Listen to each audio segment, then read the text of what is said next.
ko na tinanong yung mga detalye nun, baka, Pero sa madaling salita, ako ho ang naging anak ng nanay ko doon sa tatay ko na Indian national. Sabi niya ho ay architect daw yung tatay ko na nagtatrabaho doon at doon nakatira sa tapat ng kanyang tinitirhan. Sa madalang salita, naging anak ho ako,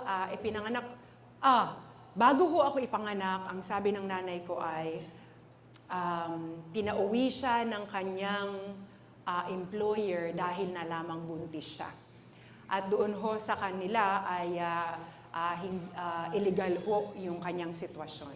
Pero alam niyo ho, ang sobrang tumatak sa puso ko na naawa ho ako sa nanay ko kasi nakulong ho siya ng ilang buwan dahil buntis siya.